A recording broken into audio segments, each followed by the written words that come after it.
The Venezuelan government is accusing the United States of staging a coup after President Trump announced the U.S. would recognize opposition leader Juan Guaido as Venezuela's new leader. Trump made the announcement shortly after Guaido, the new head of Venezuela's National Assembly, declared himself president.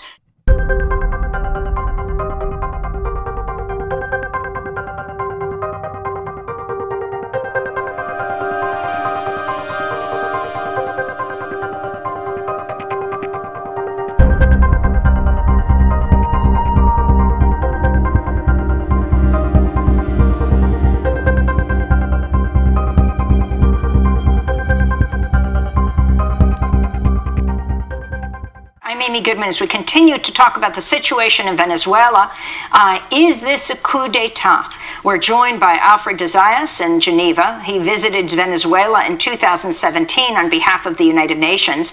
At the time, he was the UN independent expert on the promotion of a democratic and equitable international order. We still with us, Miguel Tinker Salas of Pomona College in California. Alfred de Zayas, welcome to Democracy Now! Talk about what we are seeing right now in Venezuela. Are we seeing a coup d'etat unfolding? First of all, Amy, I am quite honored to be in your program. I endorse every word that my knowledgeable colleague, Professor Tinker Salas, has just said. As far as coup d'etat, well, it is not a consummated coup d'etat. It is an attempted coup d'etat. Now, we all believe in democracy. Your program is called Democracy Now! Now, there's nothing more undemocratic than a coup d'etat. And also boycotting elections. As you know, there have been 26, 27 elections in Venezuela since Chavez was elected in 1998. So if you want to play the game, you have to participate in the elections. And if the opposition refuse to participate in the elections, they bear responsibility for the situation that has ensued.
is unprecedented not only in Venezuelan history, but in Latin America. The only similarity as a historian that I can recall was with the Bay of Pigs, in which part of the U.S. plan in landing troops in Cuba was to declare a government in exile, and then that government in exile, up in arms, would request U.S. military assistance, and the U.S. would then land troops.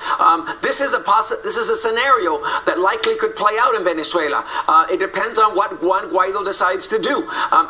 There is no way that Maduro can accept another sovereign, another person declaring to be president within the country. So this is an effort to escalate the crisis, to polarize the conditions further. It is the equivalent, essentially, of Nancy Pelosi saying that Donald Trump is a usurper, he is corrupt, he has laid off 800,000 federal employees, and I'm going to declare myself president of the U.S., and she would be recognized by France, Germany, and England. It's unprecedented. And again, I don't see how it resolves any of the fundamental problems that exist in Venezuela. It doesn't address the economic issues. It doesn't address the social issues, and simply closes the door to dialogue, to negotiations, which I think are the only solution possible in Venezuela.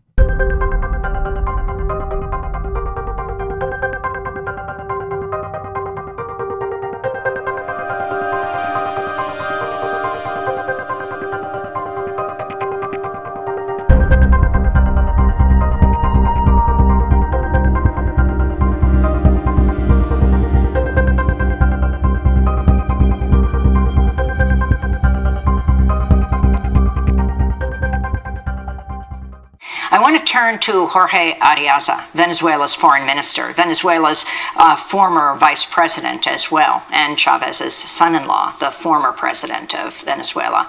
I spoke to him last week and want to turn to an unaired excerpt of that interview. I asked him about the increasing pressure on the Maduro government from the U.S. and other countries.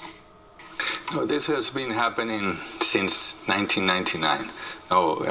Our late president, Comandante Chavez, was also seen as a dictator, as a socialist dictator, and the United States government was behind the coup d'etat in 2002 and all this sabotage to our oil industry.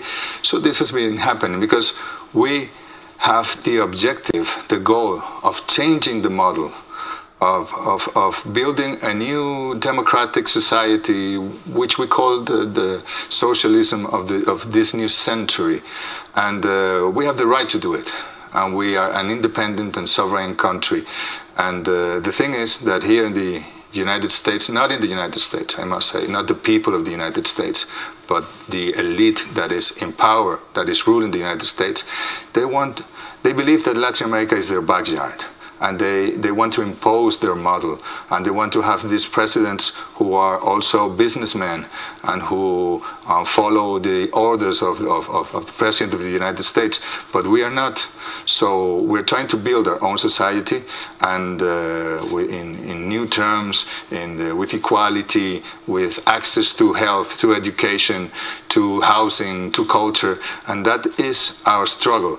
And of course, what happens is that in those terms, the US elite and other countries, satellite countries of the United States, they are trying to isolate the Venezuela government. They're trying to stop this from happening, and it's not going to happen. But this is a difficult struggle, Amy, and we are really looking, and President Maduro has looked for all the paths, all the way for dialogue.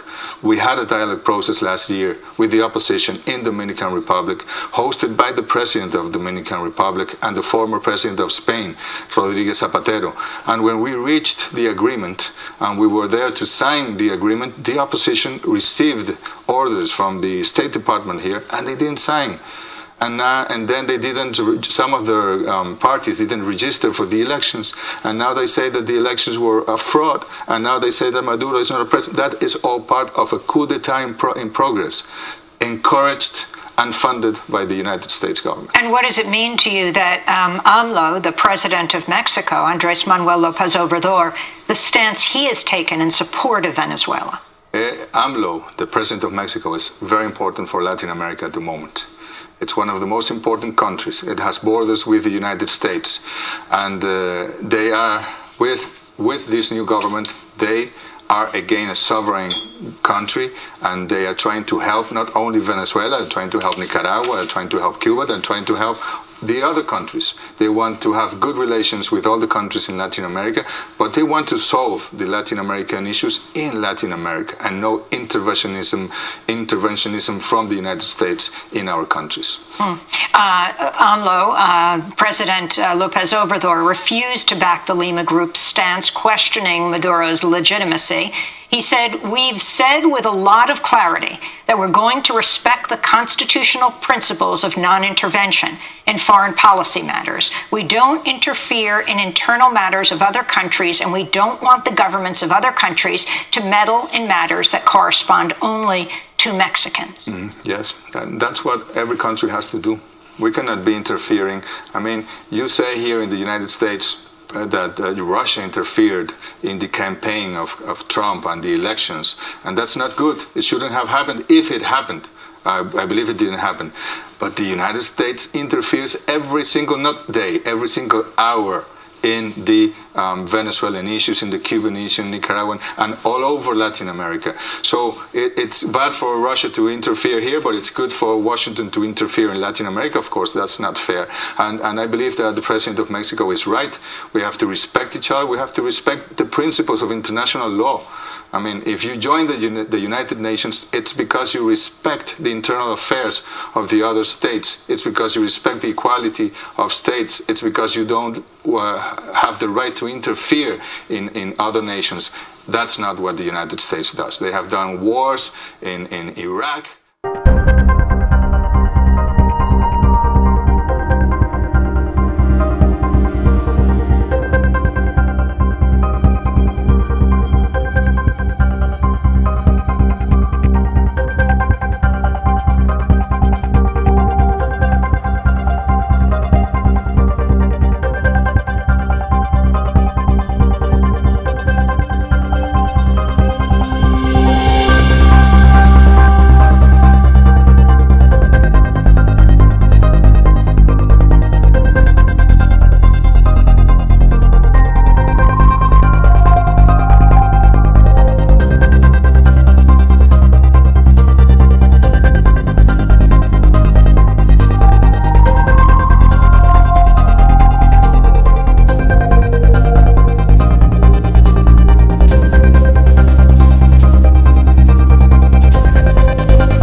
Thursday, Code Pink's Medea Benjamin disrupted Secretary of State Mike Pompeo's speech before the Organization of American States. She held a sign that reads, OAS, don't support a coup in Venezuela, Code Pink.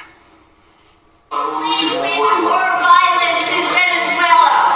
Look what the U.S. has supported all over Latin America throughout the years. While security was called in to remove Medea Benjamin, many in the room applauded her actions. Por favor, solicité al principio. We're joined right now by Medea Benjamin, joining us from Washington, D.C. Medea, explain what happened yesterday, what Mike Pompeo, the Secretary of State, was saying, and why you interrupted.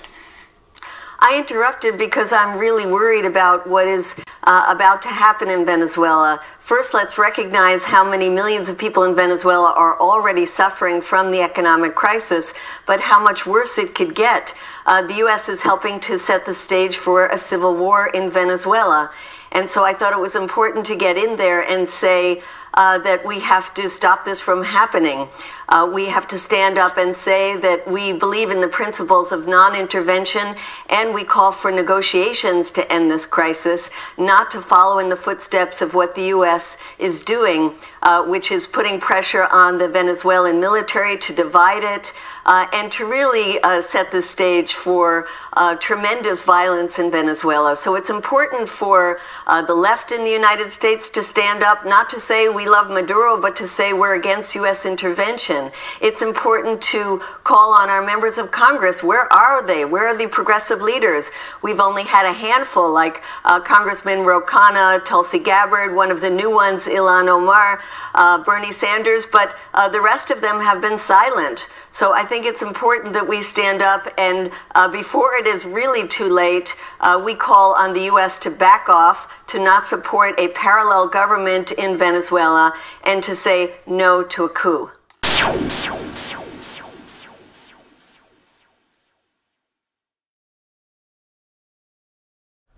My heart breaks for Venezuela. We have dear friends who have lived there for many, many years, and it breaks my heart to see their once wealthy country now so demoralized and broken down, thanks to a very poor blueprint of socialism. Unfortunately, you are misinformed and have no proper knowledge of what the truth is behind the curtains. It's not the ideology of socialism in Venezuela that stifles its economy, but the greed and hypocrisy of the polyarchist in the United States. Have you ever heard of US sanctions? They sanction the economy and forbid their allies, the United States' allies, to do business with countries they cannot control. Countries like Cuba, Venezuela, Iran, Syria, Sudan, Congo, Myanmar, Russia, and more. In Venezuela, they manipulated, the United States manipulated the value of currency and value of oil of Venezuela.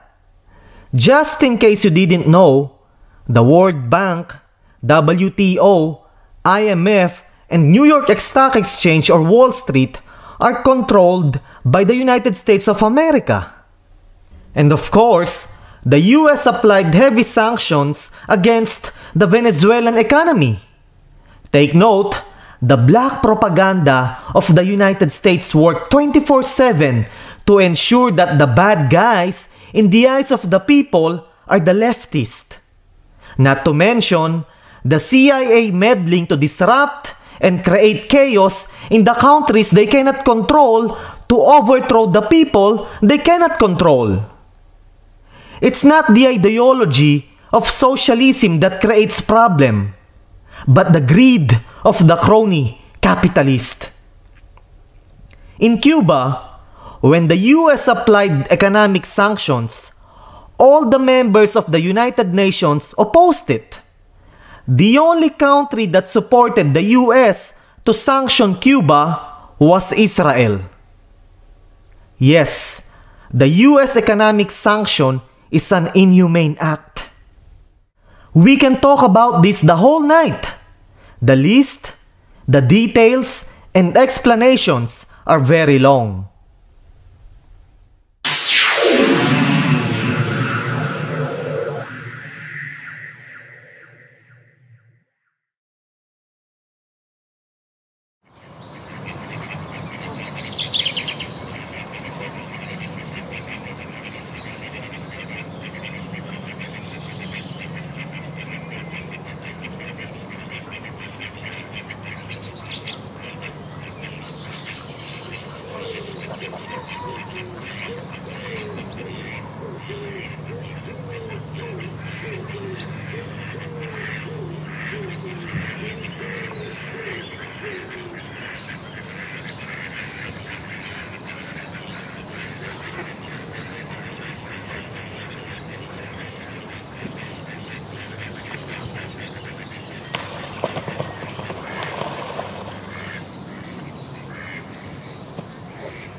Sanction that prohibits Citgo from remitting profits to Venezuela is a very important measure. It means that the Venezuelan government is being deprived of approximately $1 billion a year.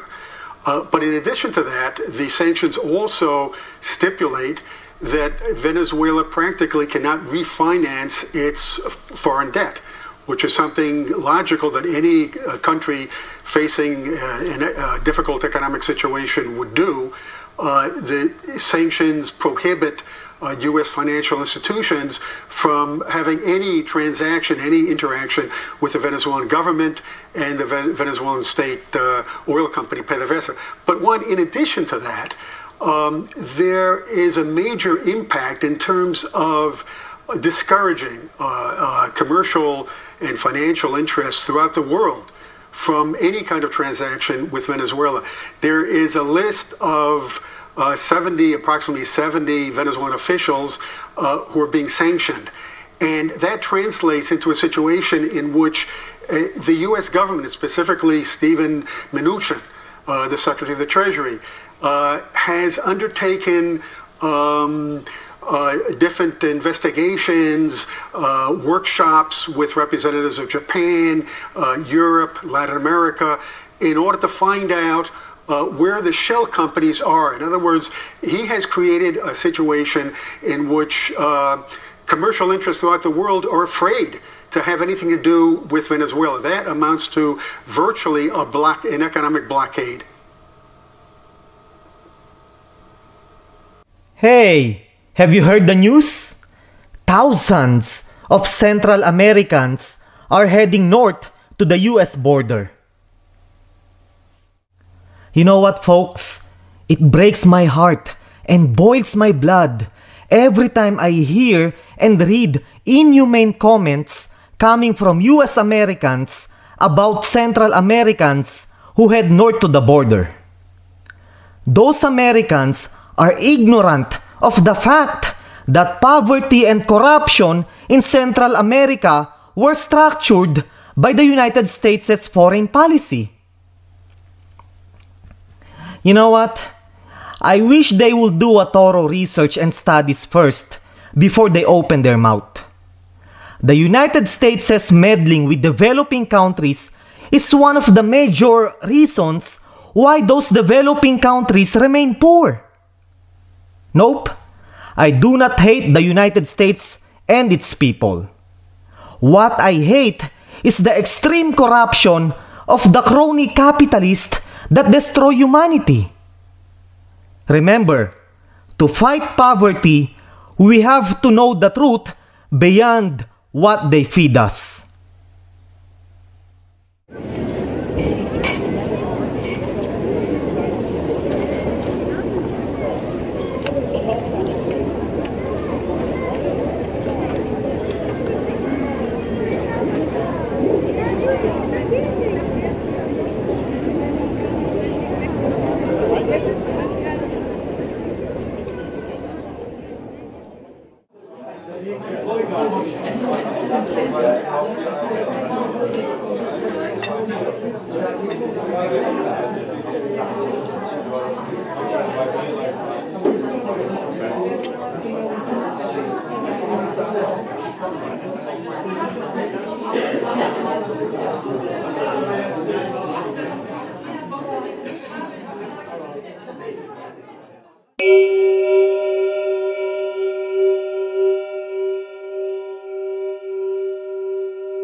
del Che.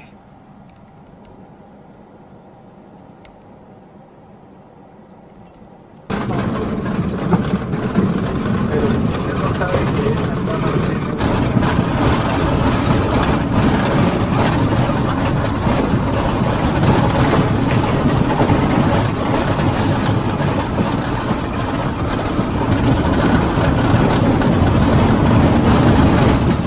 So, this is the school where Che Guevara was shot.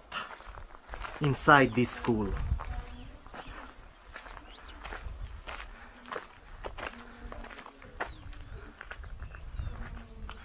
Alright folks, so this is the exact spot where Comandante Che Guevara was shot. That spot right there.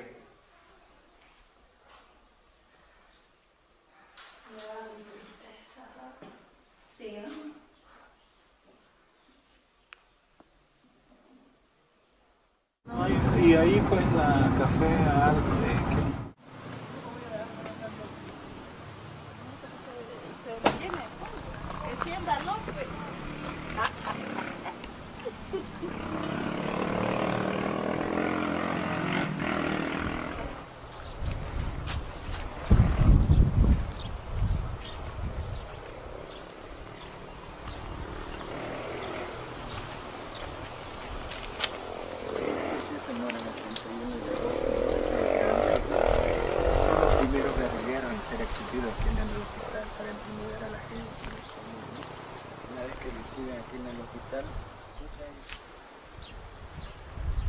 And this one is Tanya.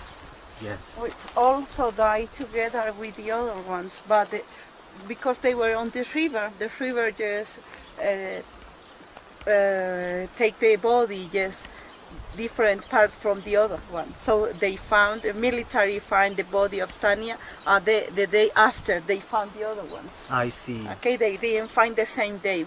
And I believe her face was eaten by a piranha, or piranhas, by the piranhas? Fishes, yes.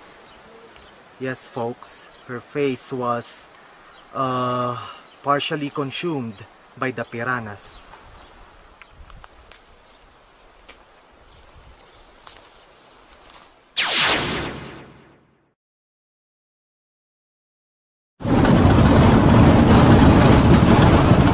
That means is a touristic way to Quebrada El Churro, where he got wrapped up there, where all the soldiers get the El Che Guevara. I see, I see.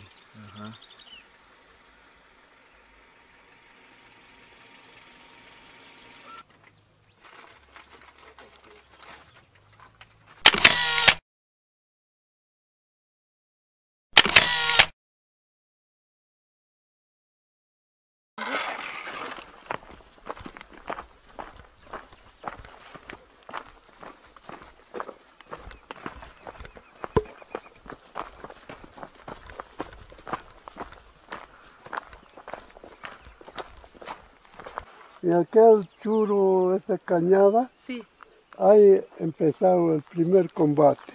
Ahí. Sí. Ahí entró un regimiento, salió con 6 soldados. Bueno. Yeah, you can see in that hilly part just enter is the Quebrada El Churro. That's where it start the combat with the soldiers. What hill? Yes, up there? Just in the middle there, just in the middle. So that comes down there to the Quebrada where we are going now. I see. From that part, also they put just together one group of people coming from this side and one group from that side. I see. So they were surrounded. Yes. So by the military. Yes, by the military. So the military broke their escape route. Yes. So this was the spot where Comandante Che Guevara was hiding. Yes. And fighting. Yes, fighting. Yes. Against the Bolivian. Making fire, yes, against the Bolivian military in this side. De ahí salió que no lo maten, aquí alzó las manos arriba. And from there he came with the hands up, asking not to kill him.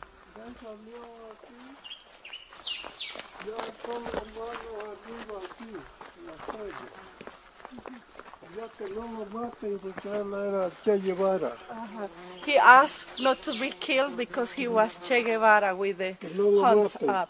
So he stood up right there. That's why this was built for him here. I see. Che Guevara, Bolivia. Good. There you go, Miriam.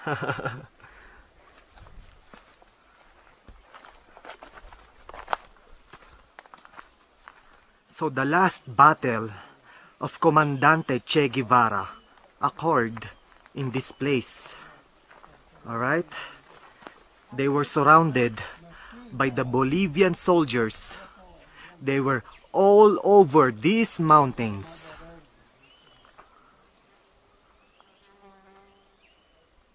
Florencio Aguilar is the owner of this place, and he was 24 years when Che Guevara died. I see. So Senor Florencio Aguilar is this man? Yes, he's the owner of this place. I see. So when Che Guevara fought in this place, on these mountains, Senor Florencio already owned this land. Yes. I see. And when the military people took Che Guevara going up to the top of the hill, he saw Che Guevara asking for some water. Oh, I see. And he saw the military people giving water to Che Guevara. I see, I see. Well, señor, me llamo Mark. Mucho gusto, señor. The little chairs you can see here, just underneath, you can see all these seats are original for that time. And also the door is original where the Che Guevara came in this room. I see. So this door was on this side. Place, yes. Right. Yes. I see. So this is the original door of this school? Yes. I see.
So what is this pit? This place is where after Che Guevara was dead, the government asked the military people to bury the bodies in a secret place. So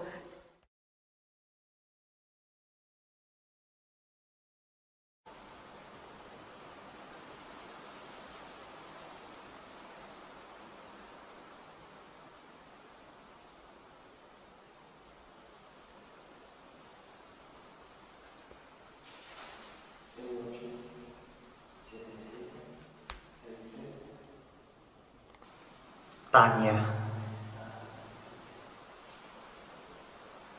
Alright folks, I'm now going down to the pit.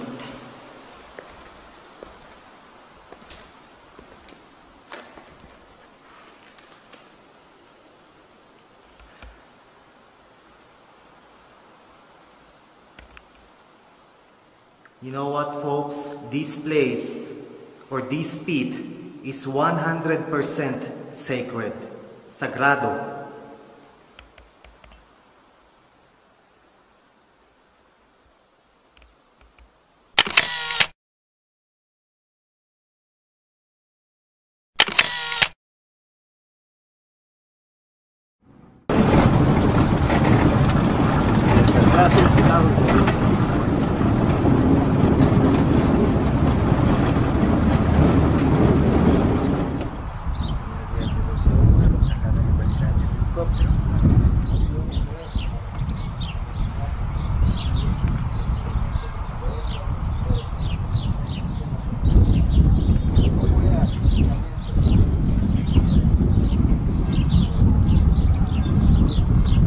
the lavanderia place is just where Che Guevara was for 2 days after he died.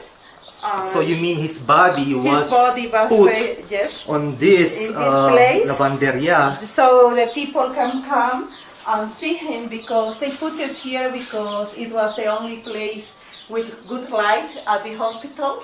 Because they bring from Higuera to Valle Grande in a helicopter. In a helicopter. So the graffitis are written by the people who came from all over the world. Yes. I see. And can you read some messages because most of them are in Spanish? Like saying you will always alive with us, and it said your example is still with us. We will follow you. And there, you're not dead for us. That's all the messages. Different kind of message, but saying the same. Messages of love for Comandante. Yes. Right. Messages of love from ordinary people to Comandante Che Guevara.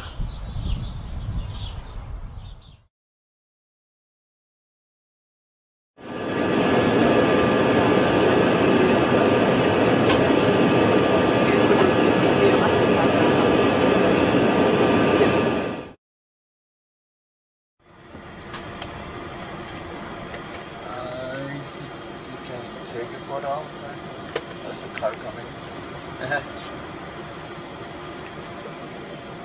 Got it. You got it? Uh-huh. Shall we move? One more. Good enough? It's a video. Video clip. So yeah, I got it. We can move. Let's go. Vámonos. Haciendo videos tan más.